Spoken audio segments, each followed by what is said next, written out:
Hello genius BBA third semester students, आप लोगों का कल मॉर्निंग में ही पेपर है और मैं अभी इतनी लेट नाइट आप लोगों को परेशान करने आ गई हूँ कि आज हम लोग टाइम सीरीज पढ़ लेते हैं। बहुत ज्यादा रिक्वेस्ट आ रही है मेरे पास सारे ही स्टूडेंट्स की और मुझे बहुत अच्छा भी लग रहा है आप लोगों की स्टूडेंट्स की रिक्वेस्ट देखते हुए, बट मैं खुद मजबूर हूँ बेटा, मैं खुद बहुत ज्यादा स्टक्ड अप हूँ बहुत सारे कामों में, तो उस वजह से मैं आपको वीडियोस नहीं सारे प्रोवाइड कर पा रही। I am really very sorry for that, but क्योंकि टाइम सीरीज मेरे को लगा कि मैं ऐसा इतना तो बता सकती हूँ आप लोगों को अभी 10 मिनट के वीडियो में कि आप लोग इसका क्वेश्चन एटलीस्ट छोड़ के तो नहीं आओगे, ठीक है। एटलीस्ट आप लोग इसका क्वेश्चन तो अटेंड करके आ ही सकते हो। तो मैं 10 मिनट में इस पूरी की पूरी यूनिट को आपको थोड़ा शॉर्ट में समझाने की कोशिश करूंगी ताकि आप लोग जल्दी से इसको समझ के और सीधे पेपर में अटेंड करके आ जाओ, ठीक है। एक बार इसकी बुक में से रीडिंग अच्छे से मान लेना, जितना मैं बता रही हूँ उतना अच्छे से कर लो। तो इसमें टाइम सीरीज होता क्या है और क्यों होता है। टाइम सीरीज निकालने के पीछे एक पर्पस होता है कि हम लोग ये पता कर पाए कि फ्यूचर में हम लोगों के साथ क्या चीज होने वाली है, और ये हम लोग जब एनालाइज करने जाते हैं तो उसमें हम लोग ये देखते हैं कि पास्ट में हमारे साथ क्या हुआ है किसी भी चीज को, लाइक सेल्स, प्रॉफिट, या आप कोई भी चीज ले लो। अगर हमारे साथ प्रॉफिट जितना भी लास्ट ईयर था तो उसके कंपैरिजन में नेक्स्ट ईयर कितना होने वाला है, उसको ही हम लोग टाइम सीरीज बोलते हैं। किसी चीज के बारे में प्रिडिक्शंस करना, जैसे आप लोग अपने बारे में करते रहते हो कि लास्ट ईयर मेरे साथ ऐसा ऐसा हुआ था तो इस ईयर मेरे साथ वैसा वैसा होगा, राइट। तो अब वो ऐसा वैसा आप लोग समझ जाना कि मैं क्या आपको इंडिकेट कर रही हूँ।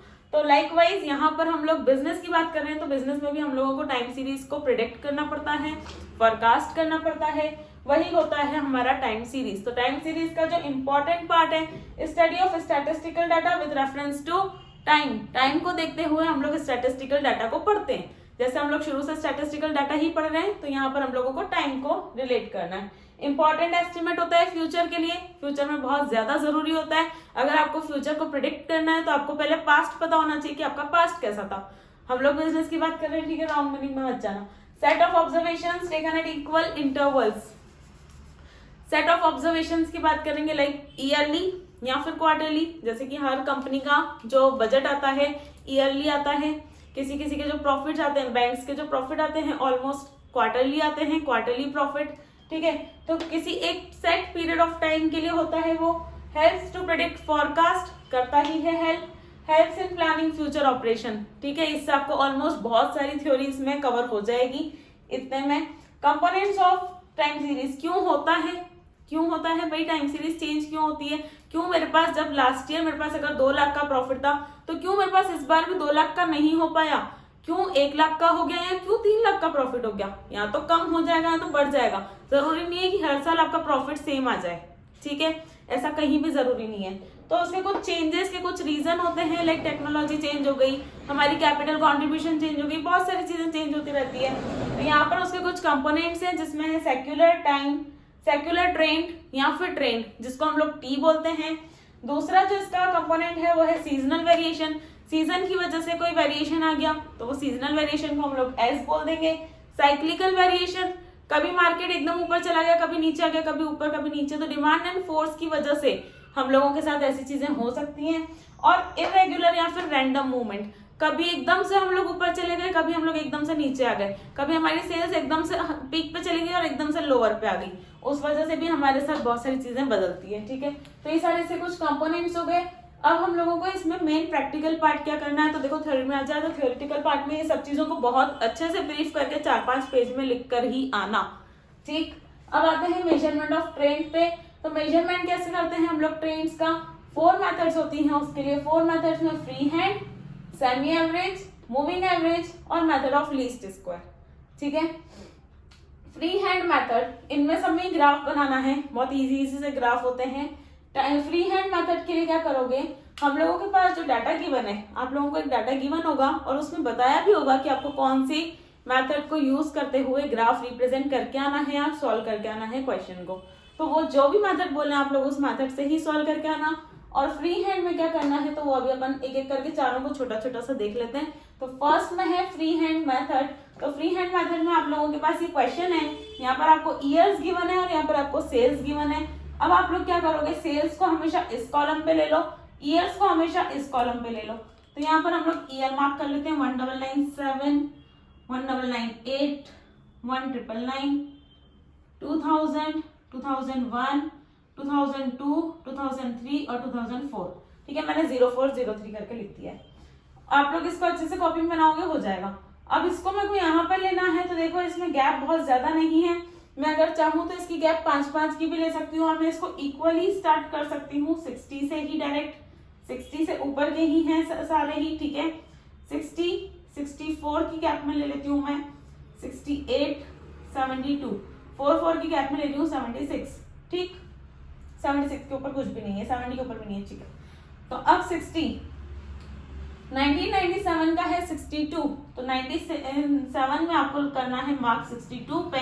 62 इस साइड पर होगा, तो 1997 आप यहाँ से स्टार्ट करेंगे, इस पॉइंट से ही, एकदम इस ग्राफ के पॉइंट से ही, 0 पॉइंट से ही हमको इसको स्टार्ट करना रहता है। ठीक है, यहीं से ही स्टार्ट करते हुए 1997 को यहाँ पर प्लॉट कर दो 62 पे। 62 सॉरी मिड में होगा, मिड में प्लॉट कर दिया। नेक्स्ट आता है 64, तो 64 हम लोग 1998 का मार्क करेंगे। मैंने यहाँ पर कुछ नंबरिंग में कुछ मिस्टेक करी है, प्लीज इसकी नंबरिंग सही कर लेना। 1998 का मार्क कर लेंगे 64 पे, पहले ईयर का 1997 का ये, 98 का ये रहा। 1999 का 66 पे, तो 1999 का हम लोग कर रहे हैं 66 पे। 2000 का 63.5, तो 63.5 वापस नीचे आना है, 64 के थोड़ा सा नीचे होगा हमारा 2000 का मार्क। ठीक है, ऐसे आप लोगों को पहले तो इस पूरे को मार्क करना है। 2001 के लिए 67, तो 2001 के लिए हम लोग 67 पे जाएंगे, 67, 68 के थोड़ा सा नीचे होगा, और 64.5 जल्दी से मार्क करके हम लोग इसको कर सकते हैं। 69 मैं थोड़े से गैप पे ऐसे डायरेक्ट ले रही हूँ, आप लोग एक साइड पे ईयर ले लेना, एक साइड पे वो ले लेना। 69 हो गया आपका यहाँ पर, और रहा 67, तो 67 हो गया यहाँ पर। तो इसकी टाइम सीरीज की जो लाइन जा रही है, देखो ऐसी जा रही है। स्केल से ज्वाइन करो, प्रॉपर बनाओगे, बहुत अच्छा लगेगा। यहाँ से आपको ये फ्री हैंड एक कर्व बनानी है, इसी को हमने नाम दिया है फ्री हैंड मेथड। इसी का नाम है फ्री हैंड मेथड। ठीक है, अभी फ्री हैंड मेथड वाला अगर आपको आ जाता है तो प्लीज इसको छोड़ के मत आना, बहुत इजी सा होता है। फर्स्ट ईयर को ग्राफ के 0 पॉइंट से ही स्टार्ट करना है, और इसके सिर्फ प्लॉटिंग करनी है, प्लॉटिंग करके लाइन सेगमेंट्स उसको ज्वाइन करना है, और जहां से आपने स्टार्ट किया है, जहां से भी आपने स्टार्ट किया है, आपका ट्रेंड जहां से भी स्टार्ट हुआ था, वहां से आपको एक फ्री हैंड एक सीधी लाइन बनानी है। ठीक है, फ्री हैंड मेथड अच्छे से करके आना। इसके बाद की जो 3 है वो भी मैं जल्दी समझा देती हूँ, पहले आप इतना नोट डाउन कर लो। इसकी सेकंड मेथड पे अपन लोग मूव ऑन करते हैं। तो सेकंड मेथड में हम लोगों को लेना है सेमी एवरेज मेथड। अभी हम लोगों ने फ्री हैंड का ट्रेंड लाइन कैसे बनाना है, फ्री हैंड बना देना है, बस ट्रेंड लाइन स्टार्टिंग पॉइंट उसका ध्यान रखना है, बाकी आप कहीं पर भी बनाओ चल जाएगा। लेकिन अब इसमें क्या करना है सेमी एवरेज में, तो सेमी एवरेज में आप लोगों को जितना भी टाइम पीरियड देके रखा है उसको 2 पार्ट्स में डिवाइड कर देना, ऊपर के 3 नीचे के 3। इसमें मैंने एक एग्जांपल में बहुत अच्छे से समझाया है। इन तीनों में ये जो 3 है, इन तीनों का एवरेज निकाल लो, स्टार्टिंग 3 इयर्स का और एंडिंग 3 इयर्स का एवरेज निकाल लेंगे। ठीक है, स्टार्टिंग 3 इयर्स का और एंडिंग 3 इयर्स का एवरेज निकाल लेंगे। इसका एवरेज निकालने के लिए 253 प्लस 260 प्लस 255 मैंने यहाँ पर साइड में लिख दिया है, इसको देख लेना, रेफर कर लेना, अपॉन में 3 एवरेज निकल गया। लाइकवाइज इन तीनों सालों का 264, 259 और 266 इन तीनों सालों का भी आप निकालोगे तो आपका इधर भी एवरेज निकल जाएगा। इनका एवरेज कितना कितना निकल रहा है तो वो हम लोग निकाल लेते हैं जल्दी से। 260 प्लस 255 256 निकल रहा है फर्स्ट वाले का। इन तीनों सालों का एवरेज निकल रहा है 256। ठीक है, यहाँ पर नीचे लिख कर आना है बेटा अच्छे से। First 3 years average, first 3 years average 256 and last 3 years average is your 263, right? अब देखो जो ईयर देके रखे हैं और जो हम लोगों को उसके सामने प्रोडक्शन ऑफ स्टील देके रखा है, वो तो हमको वैसा का वैसा ही मार्क करना ही है, वो ग्राफ पे प्लॉट तो करना ही है। तो वो पहले हम लोग वैसा का वैसा प्लॉट कर लेते हैं। तो मैंने ग्राफ बना लिया है जिसमें यहाँ पर हम लोग क्या ले लेंगे, ट्रेंड बनाना है, तो यहाँ पर ईयर्स आ गए, यहाँ पर इसका प्रोडक्शन आ जाएगा। ठीक है, इस साइड पर प्रोडक्शन ले लेंगे, प्रोडक्शन और इसको मार्क करना है। तो मार्क करने के लिए मैंने मार्किंग भी कर ली है। 1999 में 253 था तो मैंने 253 पर मार्किंग करी है। 2000 में मुझे 260 से, बेटा इसको ग्राफ से ही स्टार्ट करना और ग्राफ से ही स्टार्ट करते रहना। इसको ग्राफ के पॉइंट से ही स्टार्ट करते हैं, इसमें थोड़ा सा गैप छोड़ के स्टार्ट नहीं करना है। तो यहां से मैं बस अब क्या करूंगी, इसकी मार्किंग के साथ लाइन सेगमेंट को ज्वाइन कर लूंगी। ठीक, ये लाइन सेगमेंट मेरी ज्वाइन हो गई। ये मेरा एक सिर्फ अभी लाइन सेगमेंट और ग्राफ ही प्लॉट हुआ है कि हर साल कितना मैंने स्टील प्रोड्यूस किया है उसका। अब मुझे इसकी ट्रेंड लाइन बनानी है। तो ट्रेंड लाइन कैसे बनाएंगे? ट्रेंड लाइन के लिए मुझे दो चीजें बहुत मेन देखनी है। जो मेरा मिड वाला ईयर है 260 2000, तो यहाँ पर मेरा यहाँ से जो ग्राफ जाएगा ट्रेंड लाइन का वो 252 से जाना 256 से जाना चाहिए, मतलब यहाँ से मेरा ग्राफ जाना चाहिए। और अगर मैं इसका एवरेज देखूं 2003 पे, तो 2003 पे जाना चाहिए मेरा इतना 263 इतना, मतलब मेरी जो ट्रेंड लाइन जानी चाहिए वो कुछ इस तरह से जानी चाहिए। देखो ये ऐसी ट्रेंड लाइन मेरी बननी चाहिए। This is your trend line, okay, this is your trend line. ऐसे ही बेटा मूविंग एवरेज का भी रहता है। मूविंग एवरेज में या तो फिर 3 साल का हो सकता है, 5 ईयर्स का भी हो सकता है। तो उसमें क्या करना है, शुरू के 3 ईयर्स का एवरेज करके उसके सामने लिखना है, मिडिल मोस्ट के सामने लिख देते हैं बस शुरू के 3 ईयर्स का। फिर उसके बाद के 3 ईयर्स का अगर कुछ बच जाए लास्ट में तो नहीं लेना।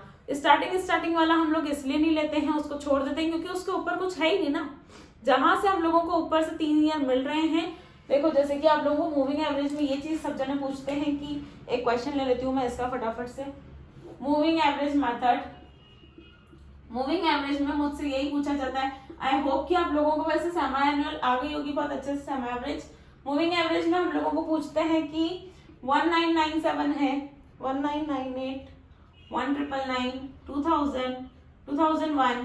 तो इसका अगर मेरे पास यहाँ पर देखे रखा है एनुअल सेल्स 3.6, 4.3, 4.3, 3.4, 4.4, 5.4, तो ऐसे करके अगर डाटा गिवन है तो इसमें आप लोगों को निकालना है नेक्स्ट में 5 ईयर मूविंग। क्या निकालना है? 5 ईयर मूविंग। तो 5 ईयर मूविंग निकालने के लिए आपको इन पांचों ही सालों का, ऊपर के 5 सालों का आपको क्या लेना पड़ेगा?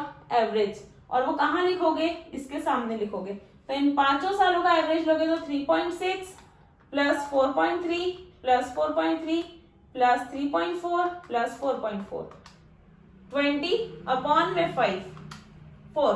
तो इसके सामने 4 आ जाएगा, ऊपर कुछ भी नहीं रहेगा। ठीक है, अब नेक्स्ट 5 साल का ले लेना। नेक्स्ट 5 साल का लोगे इन 5 सालों का, तो इसके सामने, क्योंकि ये अब थर्ड है ना, पहले ये थर्ड था अब वो थर्ड है।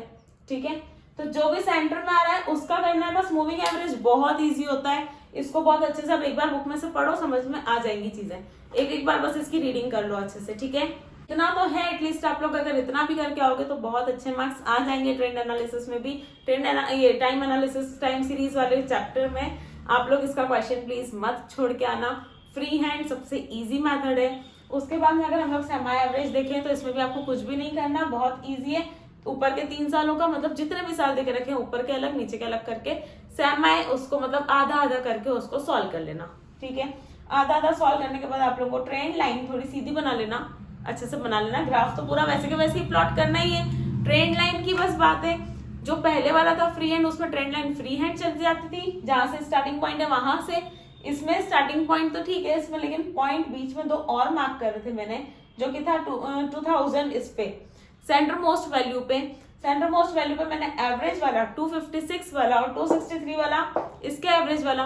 तो ऐसे करके ऐसे मार्क करके आप लोग इसकी ट्रेंड लाइन बनाओगे सेमी उसमें।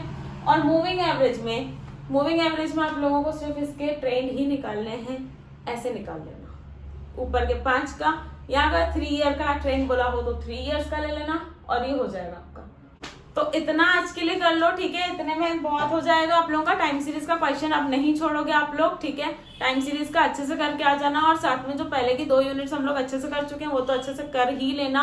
और ये जो टाइम सीरीज है इसका भी कर लेना। तो 3 यूनिट्स हमारी पूरी होती है, जिसमें कि आप लोग बहुत अच्छे से 50 मार्क्स अप्रॉक्स कर ही सकते हो अचीव। ठीक है, बाकी का बहुत अच्छे से रीडिंग करो। All the very best. कल ही एग्जाम है, आज पूरी नाइट जाके पढ़ लो। ठीक है, ओके, बाय बाय।